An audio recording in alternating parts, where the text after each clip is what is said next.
Hey friends, welcome back to my channel. अभी हम लोगों ने अब तक देखा था रेनेसा का फर्स्ट पार्ट, जो कि लास्ट वीडियो में हमने डिस्कस किया था।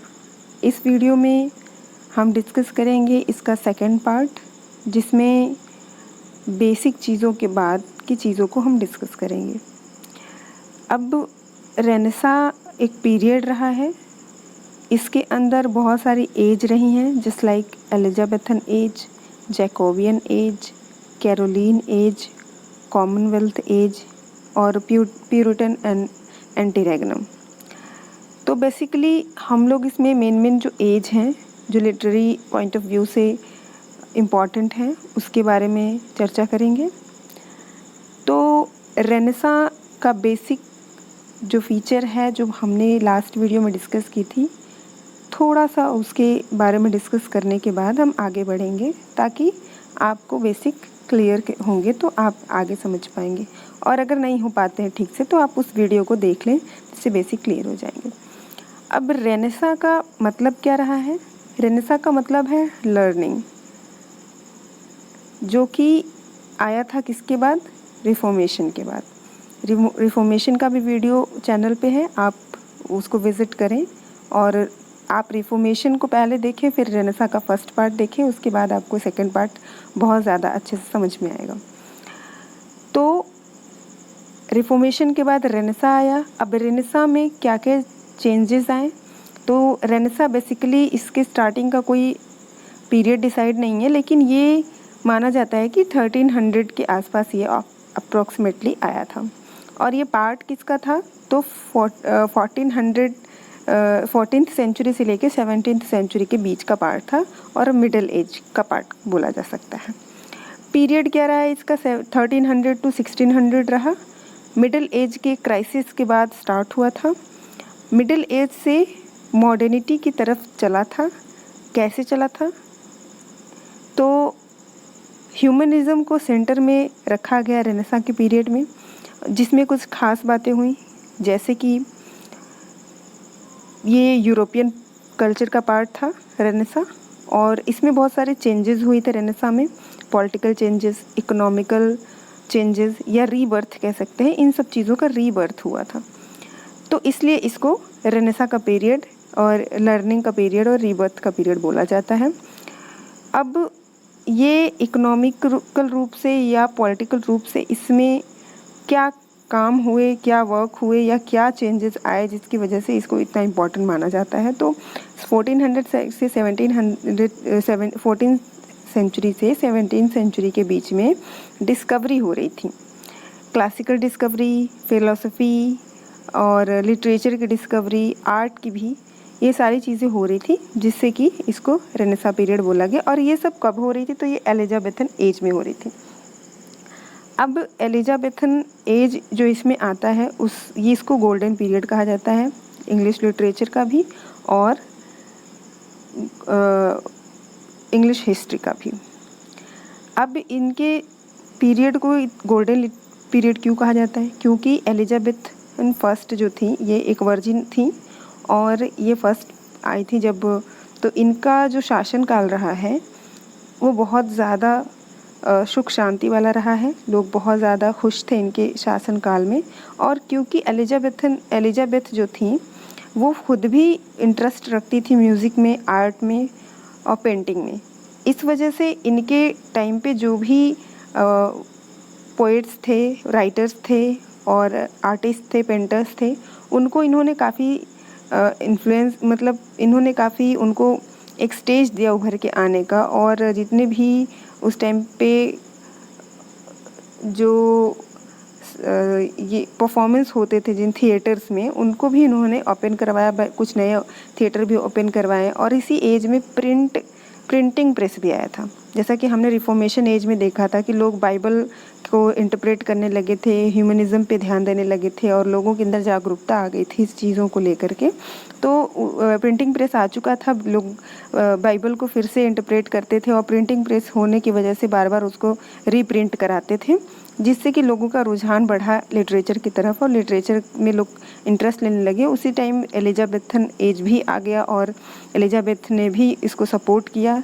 तो बहुत सारे ग्रेट थिंकर, साइंटिस्ट और बहुत सारे इंटेलेक्चुअल निकल के आए रेनेसां पीरियड में, और कुछ तो बाद में भी रहे, इसके बाद जैकोबियन पीरियड, कैरोलिन पीरियड और इसके बाद के भी पीरियड में रहे। तो बेसिकली बेस जो तैयार हुआ वो एलिजाबेथन पीरियड में हुआ। अब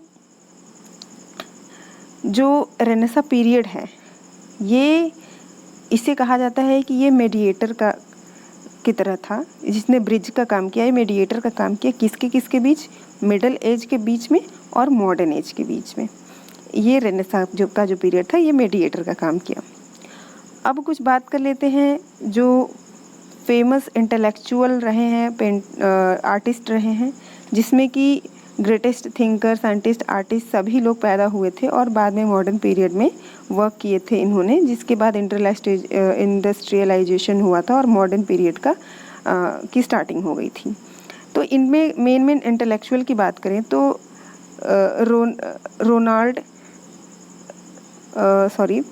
लियोनार्ड डा विंसी थे, जो कि इटालियन पेंटर थे और आर्किटेक्ट भी थे, और इन्होंने ही मोनालिसा पेंटिंग बनाई थी, लियोनार्ड डा विंसी ने। उसके बाद एरेस्मस थे, गैलीलियो जो एस्ट्रोलॉजी और मैथमेटिक्स के लिए काफ़ी जाने जाते हैं, निकोलस कुपरनिकस थे, थॉमस हॉब्स थे, चौसर थे, गिट्टो थे, दांते, ये सभी लोग इस टाइम पे पैदा हुए थे और रेनेसां पीरियड में इनका बहुत बड़ा कंट्रीब्यूशन रहा है। बाद में मिल्टन और शेक्सपियर भी इसके एंड तक आ गए थे इस एज में, और एलिजाबेथन एज इसी बीच में रहा, हमने डिस्कस कर लिया। इस टाइम पे जो एलिजाबेथन थी, उन्होंने सारी चीज़ों को सपोर्ट किया, जो भी लिटरेरी वर्क, पेंटिंग्स थे, तो ये सब चीज़ें फली फूली इनके टाइम पे। और लेकिन एलिजाबेथ का जो सबसे फेमस बात ये है कि इसको एलिजाबेथन एज को गोल्डन एज कहा जाता है, तो वो इसके ड्रामा के लिए कहा जाता है, क्योंकि ड्रामा इस टाइम पे बहुत ज़्यादा फेमस हुई थी और इसमें जेनर बहुत ज़्यादा थे, डिफरेंट जेनर थे ड्रामास के, जैसे कॉमेडी, ट्रेजेडी और different kind of tragedy, different kind of comedy, और बहुत सारे जेनर्स में लिख रहे थे। और इसके सबसे जो इम्पोर्टेंट राइटर थे वो थे शेक्सपियर। उसके बाद जैकोबियन एज आया, जब एलिजाबेथ की डेथ हो गई थी 1603 में, तो पीरियड आया जैकोबियन पीरियड। अब ये जैकोबियन पीरियड को जैकोबियन पीरियड क्यों कहा जाता है, क्योंकि जब एलिजाबेथन की डेथ हुई थी तो क्योंकि ये वर्जिन थी, तो इनका कोई बेटा बेटी या कोई ऐसा कोई था नहीं, तो एक इनके रिलेटिव्स थे जेम्स फर्स्ट, इनको बुलाया गया और इनको यहाँ पे शासन दिया गया। और इनका जो नाम था जेम्स का, वो लैटिन में उनको जैकोब्स कहा जाता था, जैकोब्स, तो इसलिए जैकोबियन एज इनके नाम के ऊपर पड़ गया। अब इन्होंने बहुत ज़्यादा, इनके टाइम पे खास बातें नहीं हुई, लेकिन इन्होंने 1603 से 1625 तक यहाँ पे शासन किया था। जब इनके गुजरने के बाद इनका बेटा था चार्ल्स फर्स्ट, जो 1625 में गद्दी पे बैठा और 1649 तक गद्दी पे रहा, और चार्ल्स फर्स्ट को लैटिन में कहा जाता था कोरोलस, तो इस वजह से इनके जो पीरियड को कोरोलिन पीरियड कहा गया।